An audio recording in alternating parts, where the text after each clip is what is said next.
지난 금요일 저녁 때부터 시작을 해서 토요일 그리고 어제 밤늦게까지 성탄절을 준비하면서 우리 교육부서 어린이로부터 우리 각셀 어른들에게 이르기까지 열심히 연습하느라고 교회가 북적북적 되었습니다.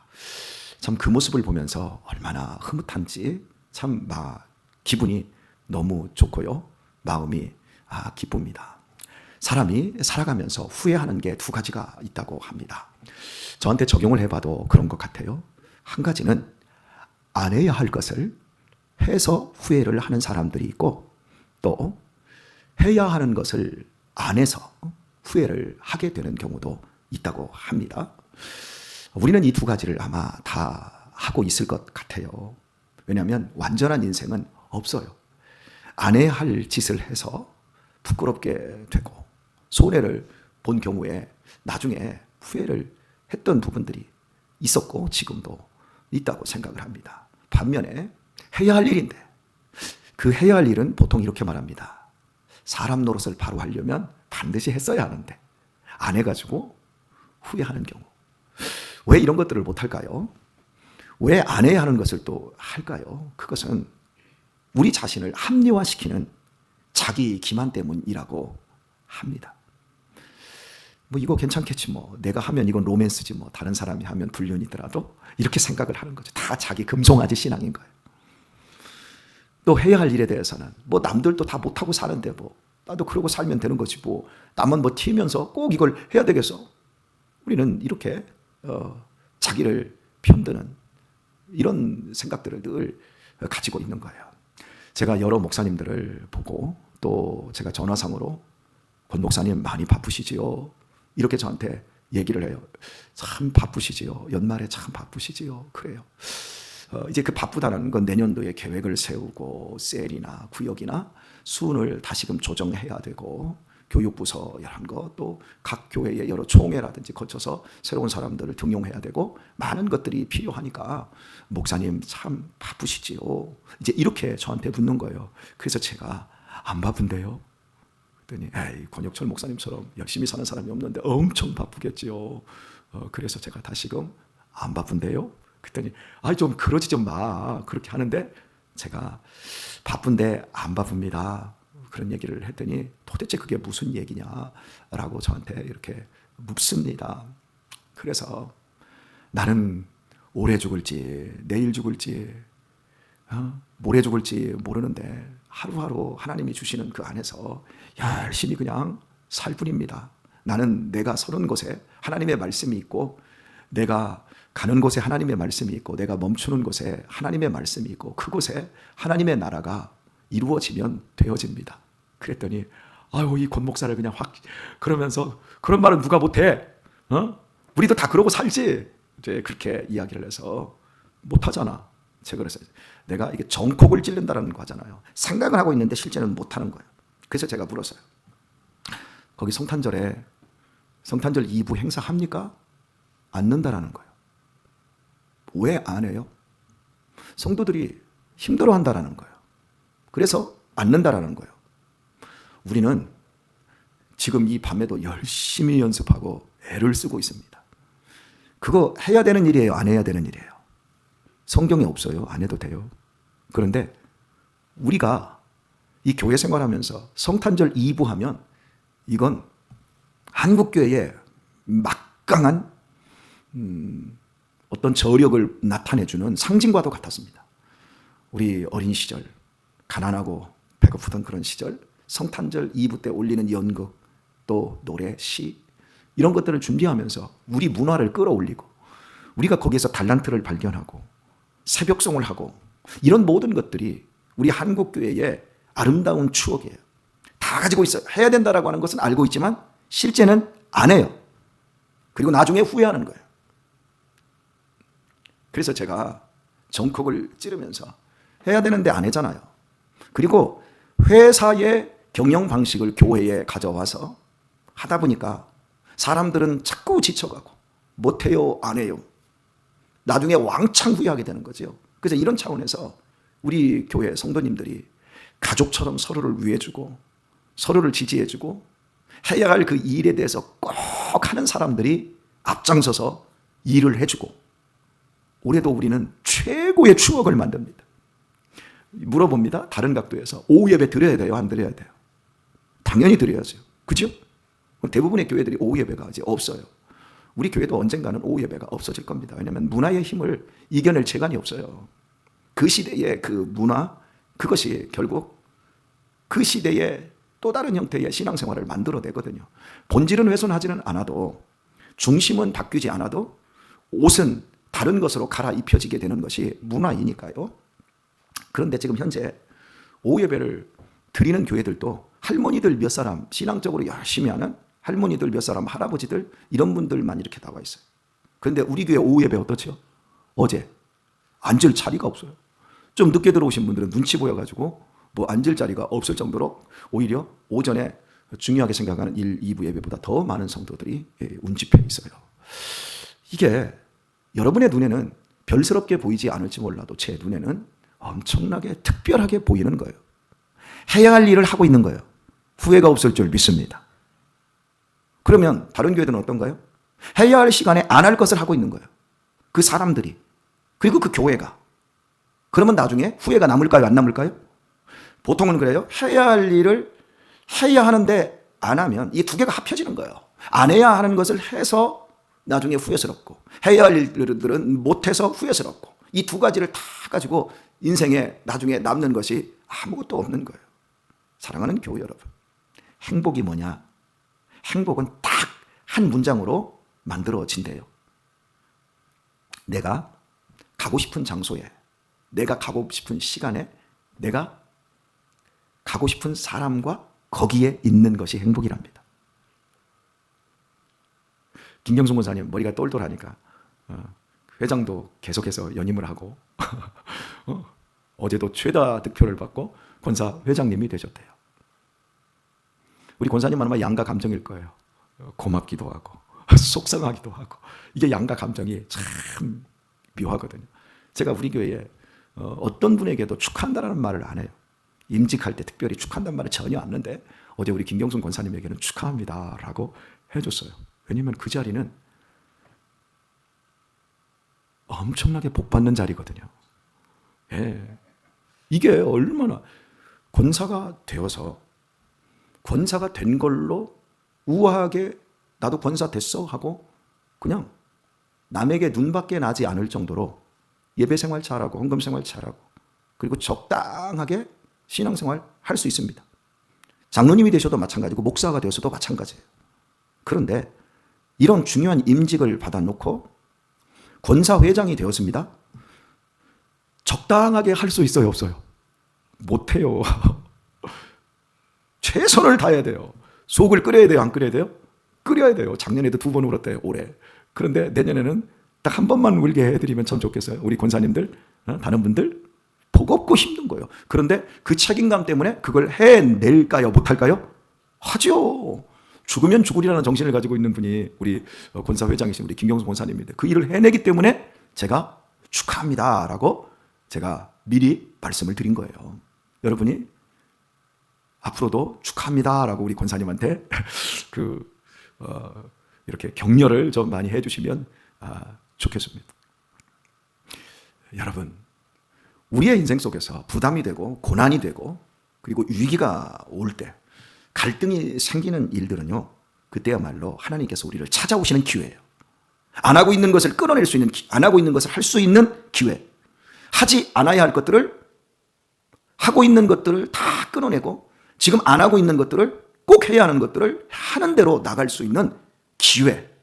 오늘 본문은 10장 12절을 보면 너희가 자기를 위하여 의의를 심고 긍휼을 거두라. 지금이 곧 여호와를 무엇할 때니? 찾을 때니 말씀하고 있습니다. 인생은 찬스라고 합니다. 돈을 벌 기회가 있고요. 또 공부를 할 기회가 있고 좋은 사람 만날 수 있는 기회의 시간이 있습니다. 이런 시간들 때에 그 기회를 잡는 거야말로 가장 큰 복이라고 할 수 있습니다. 여러분은 오카는 목사님 사랑의 교회를 세우시고 훌륭한 목사님으로 우리 한국교회가 기억을 하고 있습니다. 정말 목회적으로 훌륭하신 분입니다. 그런데 말입니다. 다른 차원으로 생각할 때, 가정적으로 생각을 할 때, 그 오카는 목사님이 돌아가시고 나니까 영정사전이 없는 거예요. 가족들과 찍은 사진 한 장이 하나도 없는 거예요. 그리고 그분의 아드님이 나중에 그 사랑의 교회 사태가 났을 때 굉장히 반대편에 서서 얘기를 하면서 나중에는 부활도 없고 천국도 없다. 사람이 이 땅에서 한평생 살다가 죽으면 아무것도 없는 그냥 끝나는 것이다. 이런 말을 해요. 저는 우리 오카는 목사님의 아주 설교, 스피치 능력이라든지 제자 훈련이라든지 탁월한 이런 부분에서 강남에서 어마어마한 대형 교회를 세우신 이 부분에서는 목회자들에게 존경을 받을 수 있을지 몰라도 가정적인 모델로서는 굉장히 실패했다고 저는 생각을 해요. 그분을 폄하하고 싶지는 않지만 그 자녀들을 믿음으로, 말씀으로 그들과 농밀한 시간을 가져주지 못했다면 그 자녀들이 바르게 클 수도 없고 바른 신앙을 가질 수도 없는 거예요. 교회 일은 너무 열심히 했는데 정작 가장 중요한 내 가정은 바로 세우지 못했어요. 제자 훈련을 많이 해서 많은 그리스도인들을 양산을 했지만 진짜 제자 훈련은 내 자식이 아닌가 싶어요. 이런 부분들. 그러니까 진짜 해야 할 일을 하지 못한 그 자책과 후회가 오카는 목사님에게도 있었다는 거죠. 완전한 인생은 없어요. 뭔가에 열심히 하다 보면 그걸 치어요.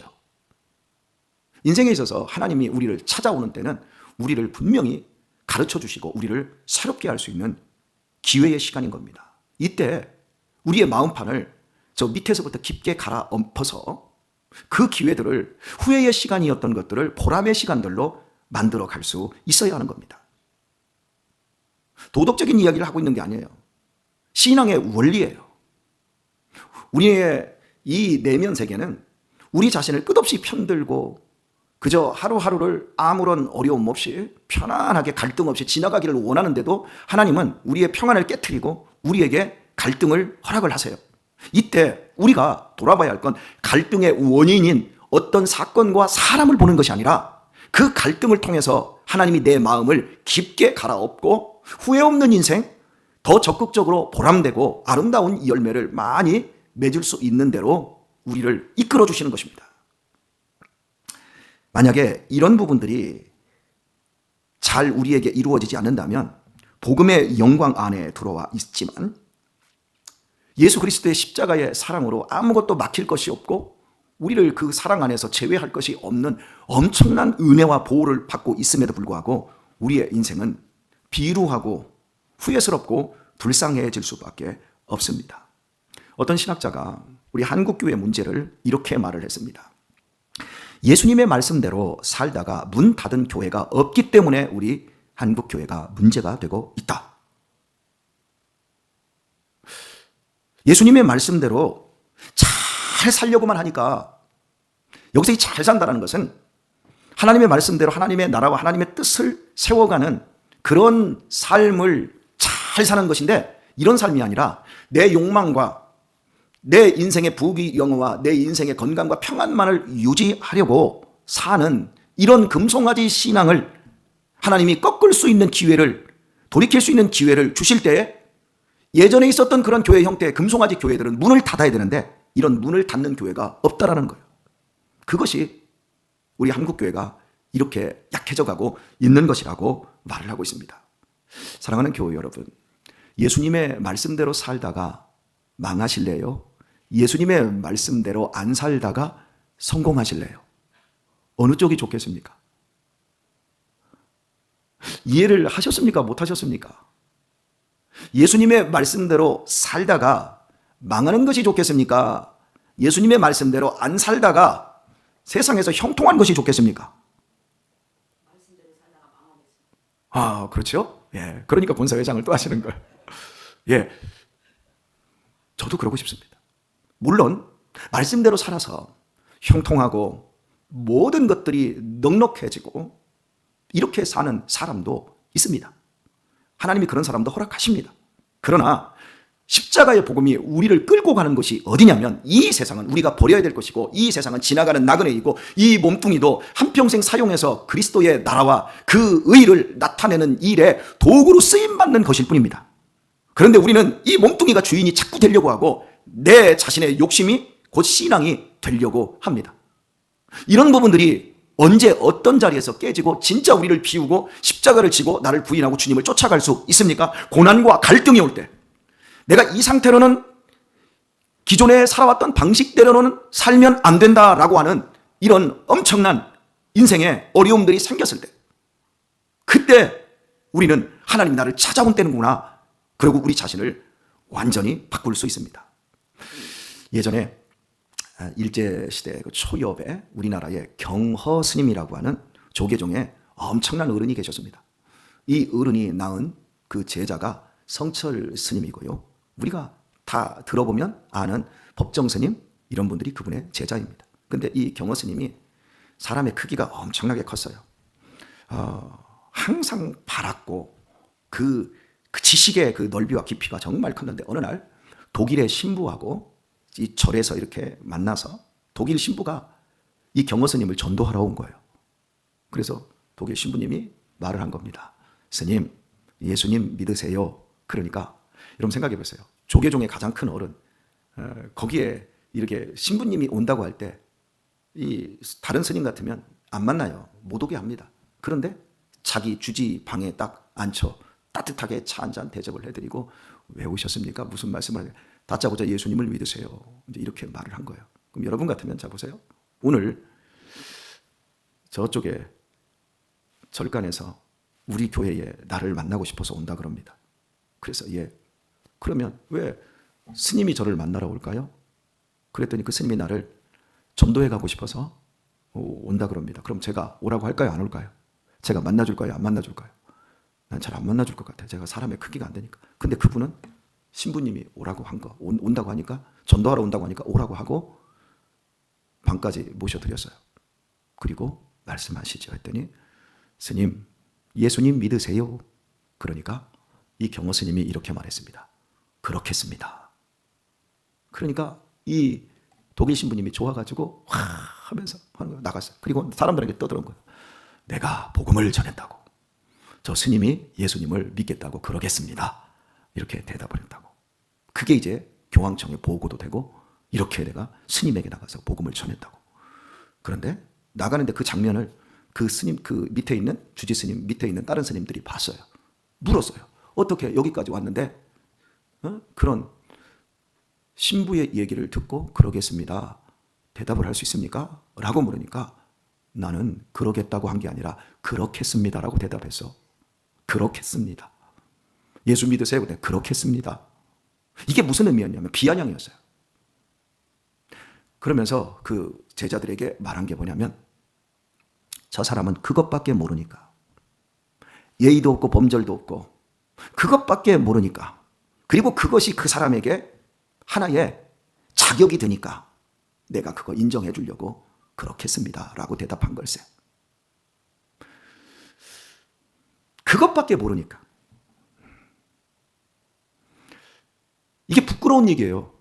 근데 그분은 전도했다고 팍 떠들고 다니고 나는 여기 와서 선교 성공했다 얘기하는데 뭐 성공한 거예요? 아무것도 없는 건데. 우리의 이 신앙생활을 가만히 들여다보면 우리 전도지 들고 나가고 시장에서 커피 전도하고 다 하잖아요. 그게 그렇게 대단해 보이는데 우리는 또 그거 안 하고 있으면 우리는 아무것도 안 하고 있는 것 같아가지고 굉장히 죄책감을 느끼는데 실제 그 내용들 속에서 무엇이 흘러가고 있는가를 들여다볼 줄 알아야 되는 거예요. 오늘 말씀을 맺도록 하겠습니다. 우리 사랑하는 교회 여러분, 우리의 인생에 후회가 없었으면 좋겠습니다. 어떤 큰 일을 하고 어떤 큰 업적을 세워서 나중에 정말 보람될 것 같습니까? 아니요. 지금 내 앞에 내 옆에 예전부터 지금까지 사랑하는 관계로 열매 맺고 있는 그 사람들과 함께 오늘도 기분 좋게 밥 먹고 차 마실 수 있으면 그것이 행복입니다. 그것이 보람이고요. 그것이 성공입니다. 왜냐하면 그 많은 세월을 함께하면서 쪽내지 않았거든요. 사랑, 화평, 오래 참음, 자비, 양선, 충성, 온유, 절제 이런 것들을 하지 않고는 우리의 인생 속에서 지금 내 옆에 그 좋은 사람이 내 옆에 있을 수가 없거든요. 모든 역경과 환경, 어려움, 시련, 고난들을 다 이겨냈기 때문에 지금도 옆에 예전에 20년 전, 30년 전 그 사람이 지금도 존경 어린 얼굴로 서로가 사랑하는 얼굴로 함께 밥 먹고 성탄절을 연습할 수 있는 거거든요. 그것이 우리가 후회하지 않는 삶입니다. 세상 사람들에게 웃음거리가 되지 말고, 다른 종교에게 웃음거리가 되지 말고, 우리 자신들이 얼마나 중심에 진실함과 따뜻함과 여유가 있고 배려가 있고, 우리가 얼마나 참된 생명을 가졌고, 우리가 얼마나 복된 것을 가진 것을 뭘로 해야 되냐면, 업적이나 종교적인 치적과 종교적인 사건으로 하는 것이 아니라 매일같이 오늘을 참아내고 죽어가면서도 다른 사람에게 생명과 기쁨과 웃음을, 행복을 흘려보낼 수 있는 것으로, 아버지가 되고 엄마가 되어서 내 자녀들에게 따뜻함과 생명이 흘러가게 하는 것으로, 이렇게 우리의 삶 살다 보면 후회가 없을 줄 믿습니다. 이렇게 우리 한 걸음 한 걸음 지금까지 걸어왔던 것들처럼 날마다의 사건들 속에서, 어렵고 힘든 일들 속에서 하나님을 만나고 더 하나님과 깊은 관계로 맺어져서 우리의 삶 속에서 하나님의 나라와 의가 더욱더 확장되고 충만해지는 이런 복된 삶으로 나가실 수 있길 예수님의 이름으로 축원합니다.